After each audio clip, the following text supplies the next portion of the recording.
alimentó a un apache herido. Al día siguiente, sus guerreros rodearon su casa. The sun had just begun to slip beneath the horizon when Emma Walker noticed the figure crawling at the edge of the woods. It wasn't the first time she had seen movement in those trees. Coyotes, wild dogs, sometimes a deer, nothing out of the ordinary, but this wasn't that. This was a man, alone, dragging himself across the dry, brittle grass, his body broken but alive. Emma's breath caught for a moment. She stood still on the porch of her small cabin, eyes narrowing. There was blood, a lot of it, and even from a distance, she could tell he wasn't a settler. The braids, the feathers, the woven cloth that clung to him in tatters. He was one of the native warriors. And badly hurt. Emma's instincts screamed to stay back. She had heard the stories in the nearby town, of attacks, of killings of the so-called savages who still fought to keep their land. But then again, Emma had heard a lot of things since she left Boston. Most of them wrong. Most of them built on fear. Before we begin this true story of courage and unexpected destiny, take a moment to subscribe to Cracks of Light, where stories aren't just told, they're felt. Every episode is a journey into the heart of darkness lit by the smallest spark of compassion. Now let's begin. She stepped off the porch, her boots crunching the earth as she moved closer. No weapon in hand, only the resolve of someone who'd seen enough death and knew what it meant to try and save a life. "Sir," she called quietly, not knowing if he spoke English, not knowing if he could even hear her. His eyes flicked up. One of them was swollen, nearly shut, but the other held something she couldn't ignore. Pain, yes, but also dignity. She crouched beside him. The wound on his side was deep, maybe from a rifle. His breathing was short. She knew if she waited for someone else to act, he'd die before the night fell. Emma tore the sleeve from her blouse, pressed it against the bleeding, and whispered more to herself than him. "You're not dying here." Back inside, she laid him on the wooden floor of her cabin and got to work.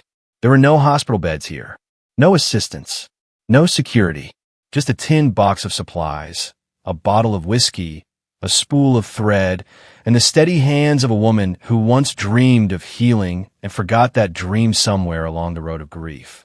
She cleaned the wound. He flinched, but didn't fight. He murmured something, broken English. "Ambush, white men shot," that was all. Then unconsciousness claimed him again. She sewed him up by candlelight. By midnight, he was still breathing. Fever hadn't set in yet. That was good, but she didn't sleep. She sat beside the man, wrapped in silence and the soft ticking of the clock. The world outside was still, too still. And then came the sound. Low, distant. Wolves, maybe, but not quite. She stepped to the window and froze. Shadows. 4, 5, maybe more, moving at the edge of the tree line. Watching. She couldn't be sure if they were men or spirits. All she knew was that she wasn't alone anymore. Her hand reached for the rifle mounted on the wall, but she stopped halfway. What if they were his kin? What if they came not for violence, but for him? Her chest tightened. She glanced back at the man, still motionless on her floor. She had taken him in. Now, whatever came with that choice, she would face it. Alone. At first light, Emma sensed it. The air had shifted, like the breath before a storm. She stepped outside with her hands still damp from the compress she had applied to Tamakai's chest. He had made it through the night. Fever down, breathing steady, but something out there was changing. Then came the sound, soft at first, then undeniable. Hooves, many of them. She turned her eyes toward the rise beyond her garden and saw the figures cresting it one by one, 20 or more, silent as ghosts and just as striking. Men on horseback, faces painted, eyes fixed, spears in hand. They didn't charge. They formed a wide arc in front of her cabin and sat still as stone, watching her every breath. Emma didn't flinch. She stepped forward, hands visible, posture upright. No rifle, no fear, just the weight of 100 years of history pressing down on her chest. Behind her, Tamakai stirred and pulled himself upright with one hand gripping the doorframe. He spoke to them in a language Emma couldn't understand. Firm, authoritative, yet strained with weakness. Some dismounted. One figure approached. Older, tall, deeply lined face, hair braided with eagle feathers. His walk was calm, but absolute. He came within a few feet of Emma and stopped. His eyes burned right through her. The silence dragged.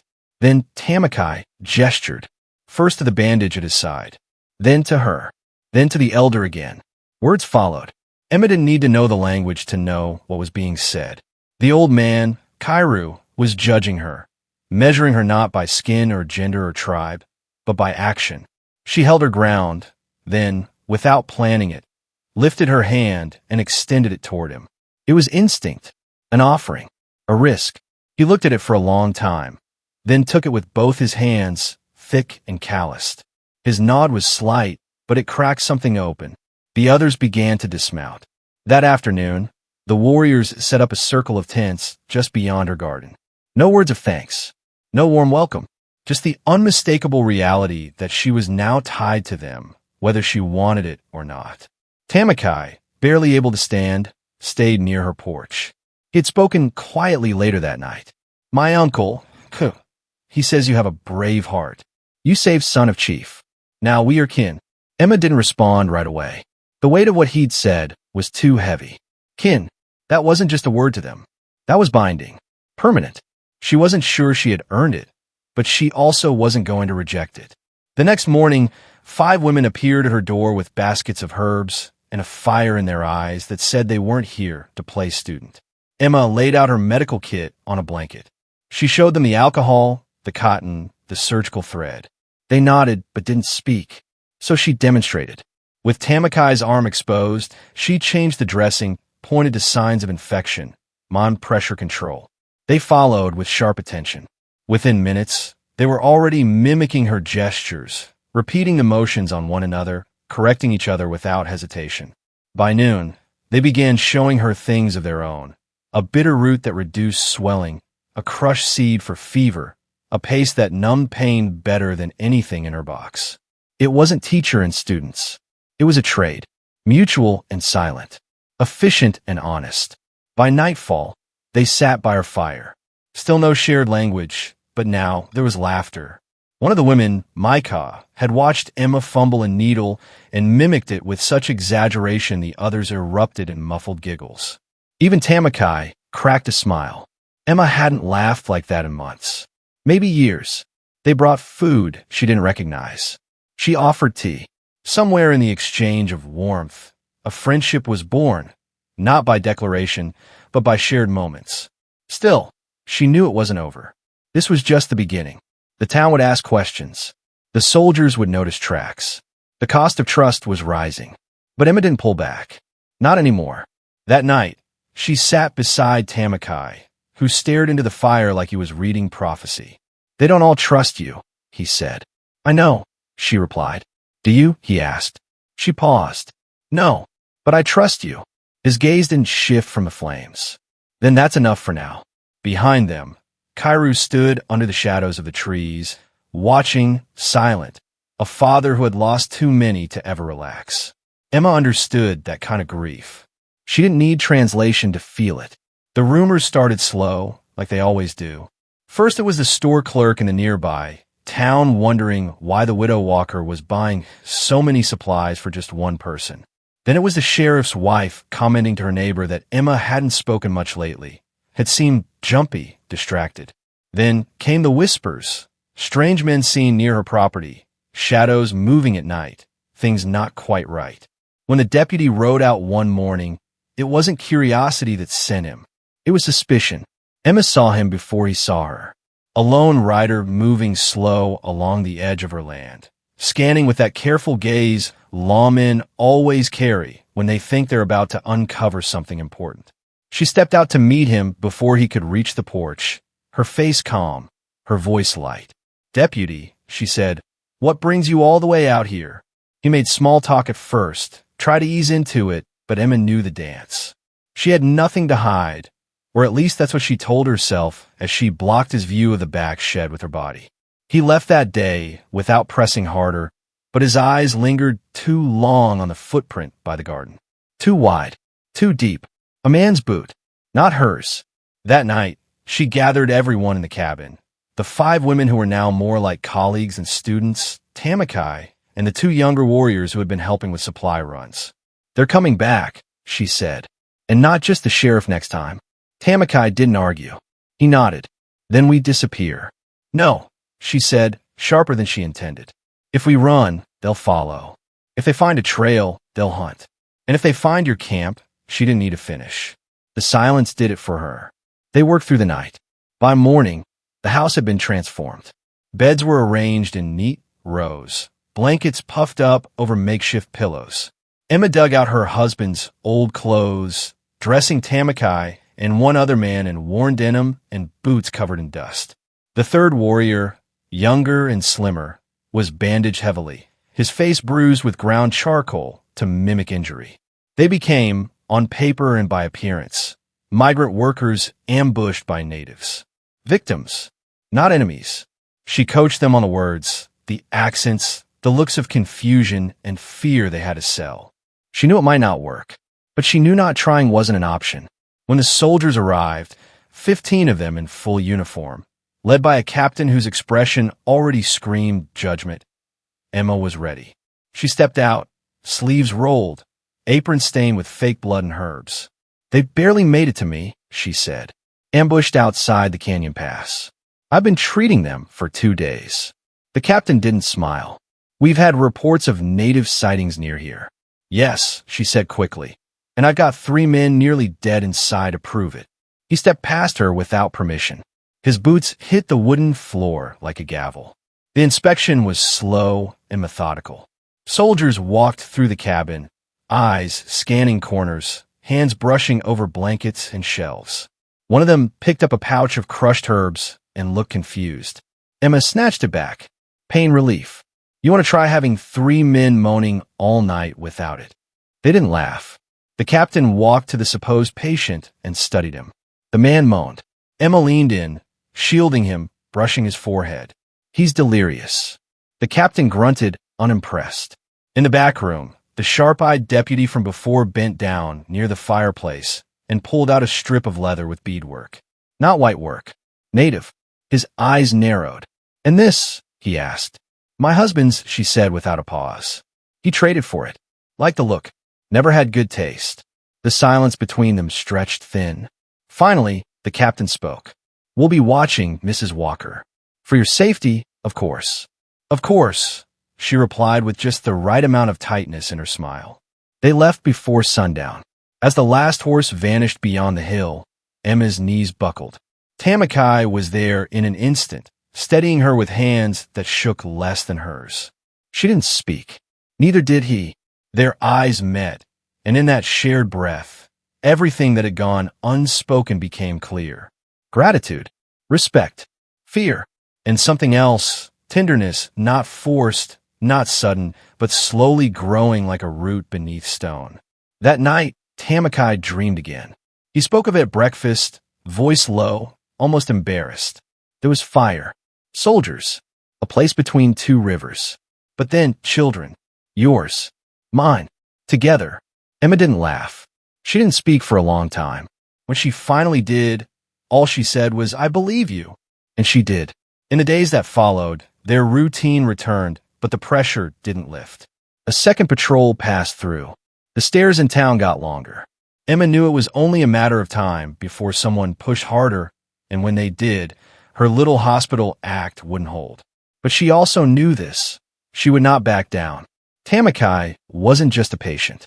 He wasn't just a man whose life she saved. He was the first person since her husband's death who made her feel like her life still had meaning. And she wasn't going to give that up. Not for fear. Not for law. Not for anything. The knock didn't come. It never did. Instead, it was the low thunder of hooves, dozens, rolling over the ridge like an avalanche. Emma looked up from the table where she had been crushing dried herbs, and the breath caught in her throat. Soldiers. Not 3 or 5. A full column. Their uniforms sharp, rifles gleaming. At the front rode Captain Harl, the man whose eyes always burned with suspicion. Behind him, the deputy who never forgot that strip of native leather. They weren't here to talk. They were here for blood. Luis had warned them the night before. He had ridden hard through the canyon after overhearing the deputy speak to Harl in hushed tones about evidence, collusion, and the woman who thinks she's untouchable. Someone in town, Emma still didn't know who, had betrayed her. A voice too low to identify.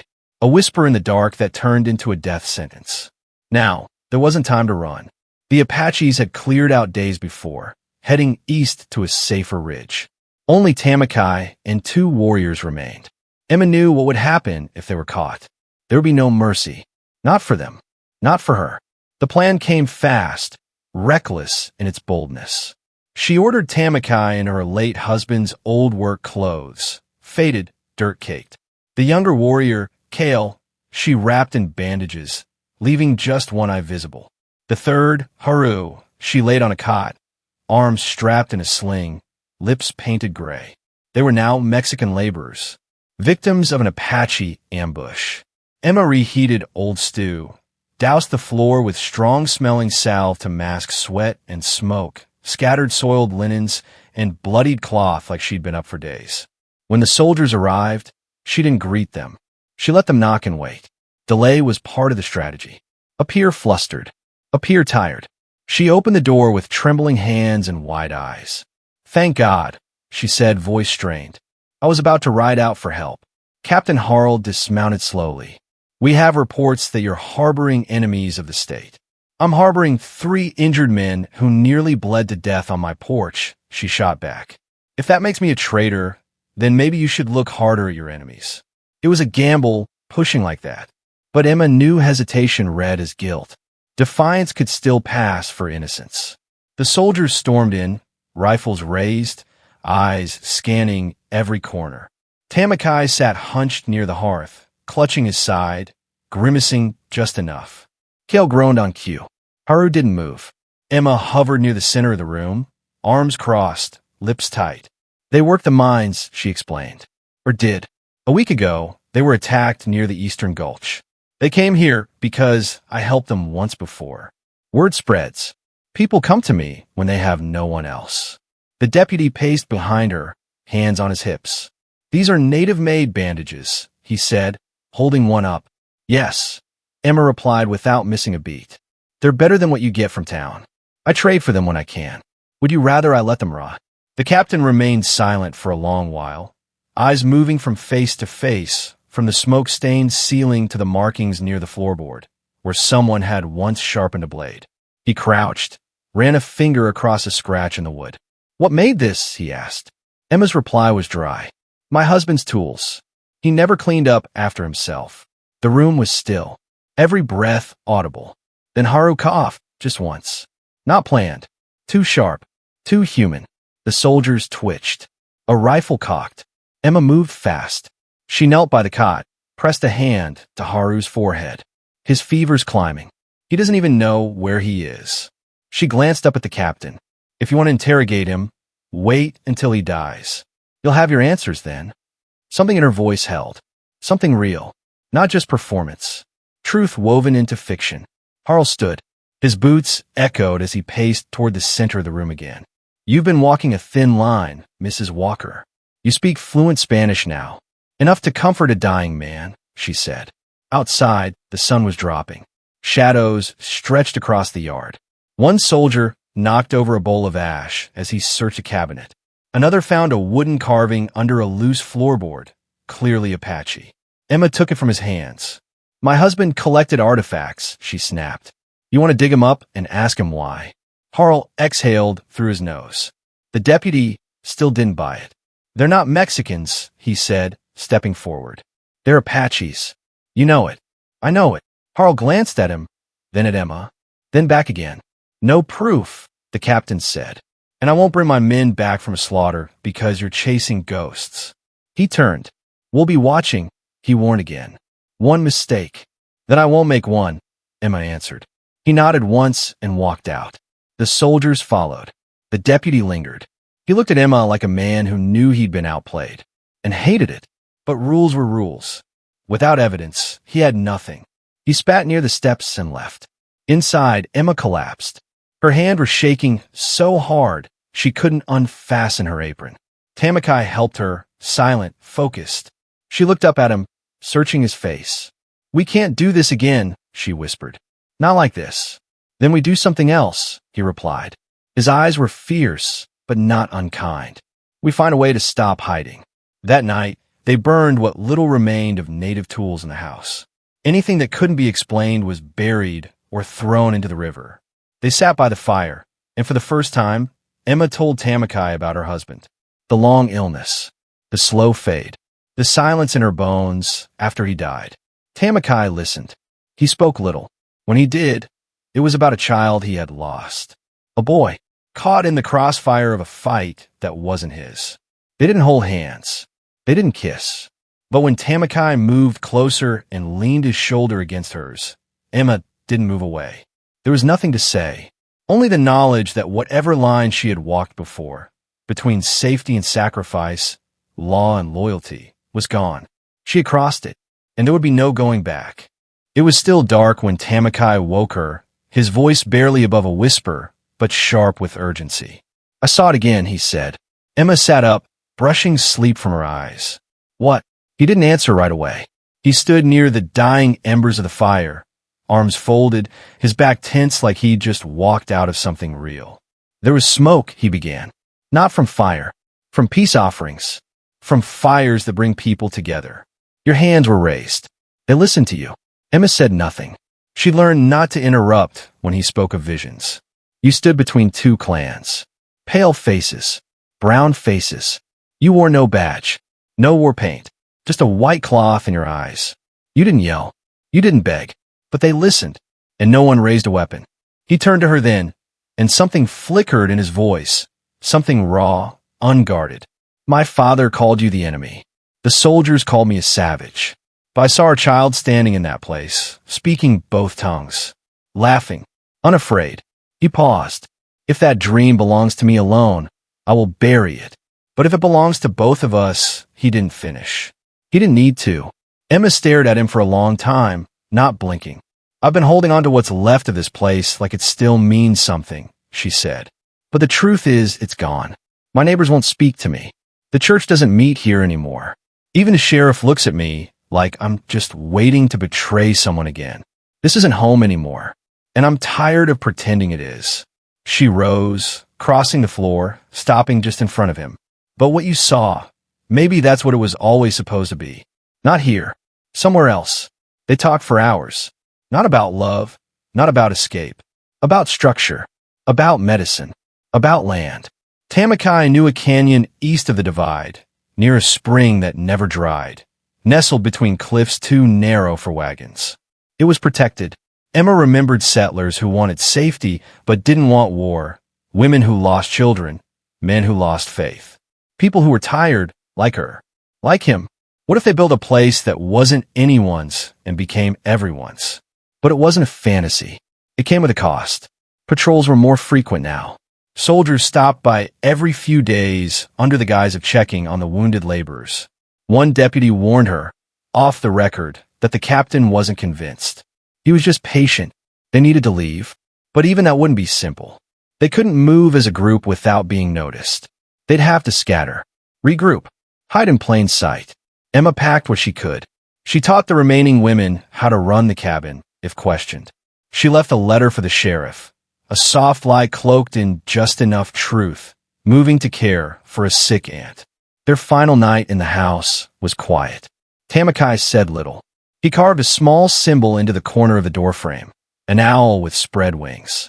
So we don't forget, he said, where the first piece was born. Emma stood beside him and placed her hand over his. Where the old life ended, she replied. They left before dawn. 3 weeks later, after riding nights and hiding by day, they reached the canyon. It was real, harsh but survivable. They started with nothing. A tarp over branches, boiled roots. But then came the first family, a young couple from town Emma had helped once. Then 2 older men who'd grown tired of pretending they didn't hate the war. Then a grandmother who brought herbs and a fierce, silent granddaughter who followed her like a shadow. Each came for their own reason, but each stayed for one. They believed in what Emma and Tamakai were building. They called it No Name at first, just camp, but it became more than that. Emma taught wound care. Tamakai hunted. People brought what they could. Chickens, tools, a mule. Luis found them, too, on the run after refusing to report Emma's location. He brought books. By the second moon, they had 13 people. By the third, 27. Emma knew it was fragile, that the world might come crashing again. But when she stood at the edge of that canyon and heard children laughing in both languages, saw a white woman helping a native mother swaddle a baby, she knew they had done more than survive. They had chosen. And in doing so, they had created something no army could destroy. A shared dream, rooted in truth, watered with sacrifice, growing wild in a land neither side had ever fully claimed. The cabin sold fast. Emma didn't expect that. She left the deed with a trader she trusted, took only what she could pack on 2 horses, and didn't look back. The land had given her pain and purpose, but it was never truly hers. The canyon ahead, that was something else.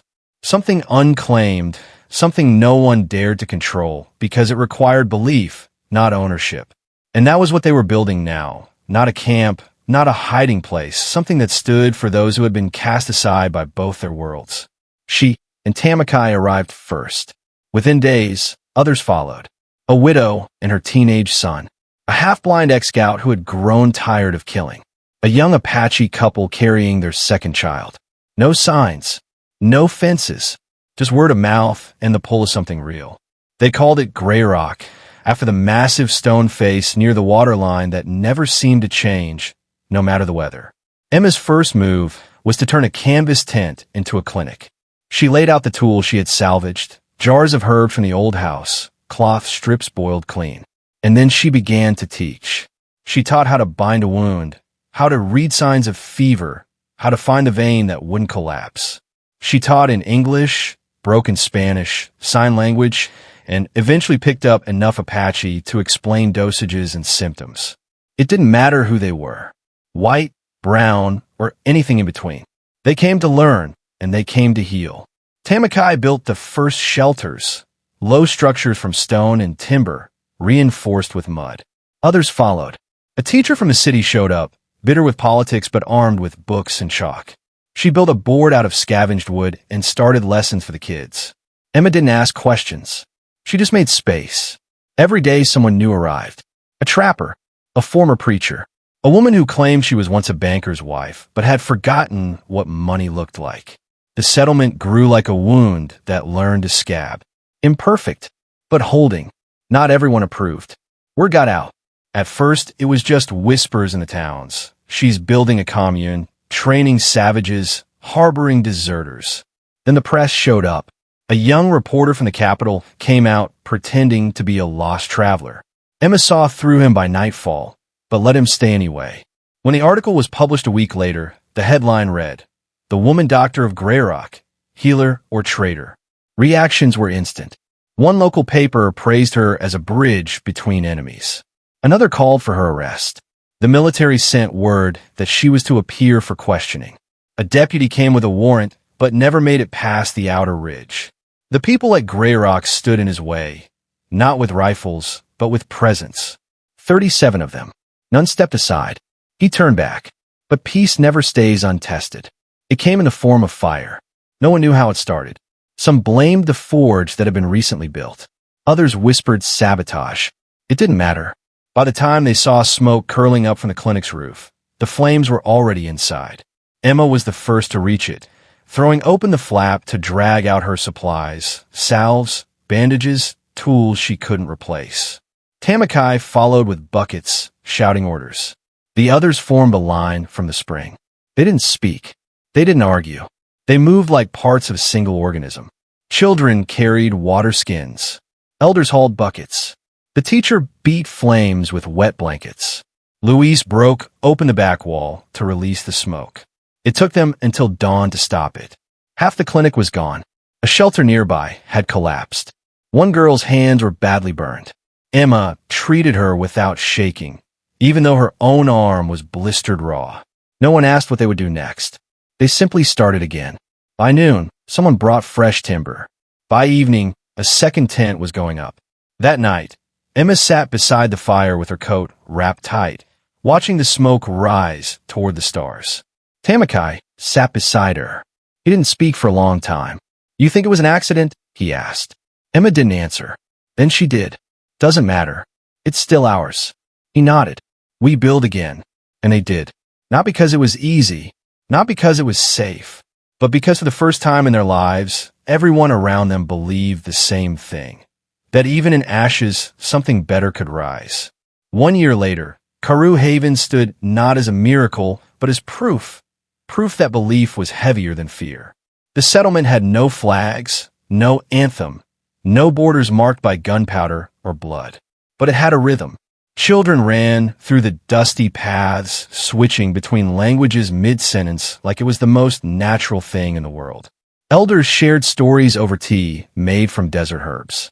2 healers, a woman raised on anatomy charts and a man taught by smoke and instinct, treated a boy's broken arm together without needing to speak.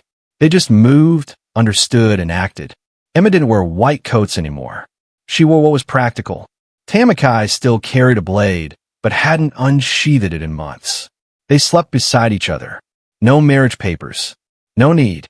What bound them was forged through fire, blood, silence, and choosing each other when every voice told them not to. There was no label for it. Just something solid, something trusted. News came by Ryder in early spring. 2 more clans were asking to join. Not because they needed food, not because they were fleeing, but because they heard there was a place where no one asked who you used to be before offering a place to stand.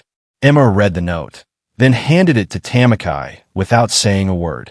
He smiled, not wide, just enough. The kind of smile you give when a vision stops being a dream and starts breathing on its own. Later that day, Emma stepped into the classroom. No chalkboard, just a canvas stretched tight, and found 2 children sitting on the floor. One boy, hair red and freckled. The other, skin dark, eyes steady. They weren't playing. They were focused, bent over a roll of cloth and a stick. The older one was showing the younger how to bind splint. Emma didn't interrupt. She just watched. The smaller boy wrapped too tightly, winced, then started again. The other nodded once. No praise, just correction. The kind that says, you'll get it. We all do. That moment, that simple, unremarkable act, was the future. No speeches, no applause, just hands doing work together. That's how change lasts.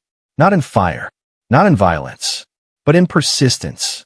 If this story meant something to you, if it reminded you that bridges can be built one gesture at a time, then don't forget to like, share, and subscribe to Cracks of Light.